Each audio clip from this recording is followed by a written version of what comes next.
The most powerful person in the Trump White House. That's what Vanity Fair calls White House Chief of Staff Susie Wiles. Vanity Fair says some of the comments coming out of that two-part article include these from the first female chief of staff, Susie Wiles. So President Trump has a, quote, alcoholic's personality, and this about Vice President J.D. Vance and his political shifts from a, quote, never Trumper to a MAGA acolyte, close quote. Well, she also says it is sort of political. For more on this explosive new piece, let's go live to CBS White House reporter Olivia Rinaldi. So we know this, the president does not like to be spoken of in a negative way. Any word from the president about this interview? We'll read no word so far, but what a stunning interview from the White House Chief of Staff, Susie Wiles. Normally a very quiet fixture in this White House, in this administration, now with this very explosive interview that she gave Vanity Fair over the course of the first 11 months of the Trump administration. You mentioned the first two quotes that caught my eye about President Trump and Vice President Vance. She also called Russ Vought, who's the head of the Office of Management and Budget, a right-wing absolute zealot.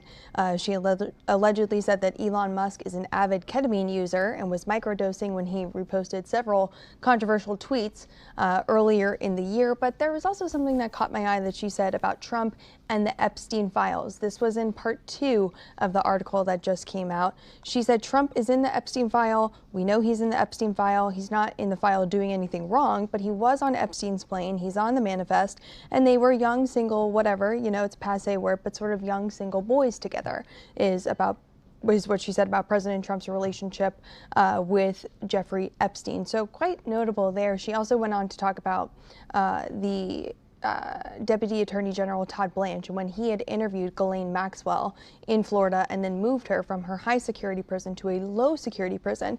She said it was not typical to send the number 2 guy in the DOJ to interview a convicted sex offender. And she said that neither Trump or herself had been briefed about that interview, that it was Blanche's suggestion, or excuse me, she said they had not been briefed about why they were moved. They had just been moved.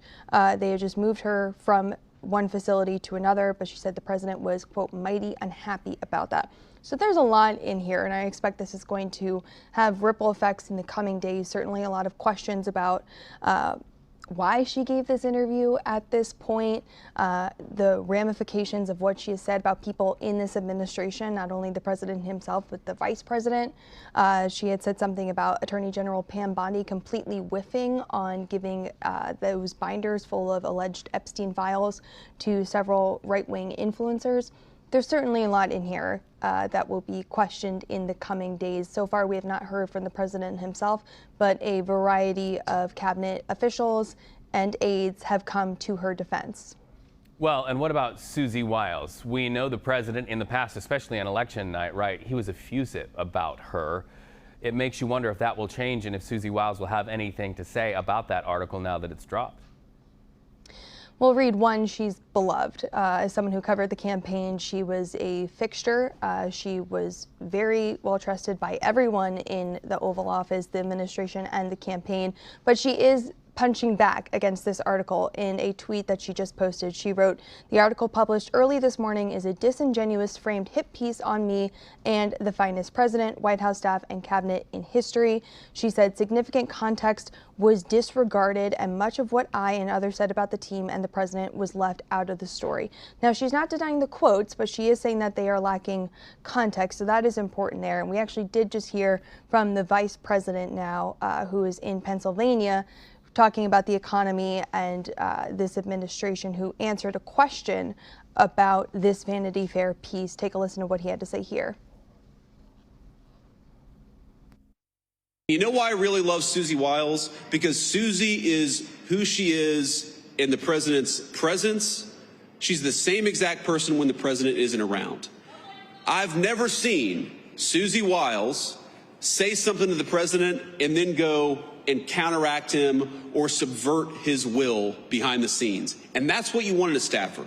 And Susie Wiles, we have our disagreements. We agree on much more than we disagree, but I've never seen her be disloyal to the President of the United States, and that makes her the best White House Chief of Staff that I think the President could ask for. So an emphatic defense there from the vice president of Susie Wiles. Vance went on to say, sometimes I am a conspiracy theorist, but I only believe conspiracy theories that are true. And he also said that if any of us have learned a lesson from the Vanity Fair article, I hope the lesson is that we should be giving fewer interviews to mainstream media. Reed. Olivia Rinaldi with that one. Thank you so much.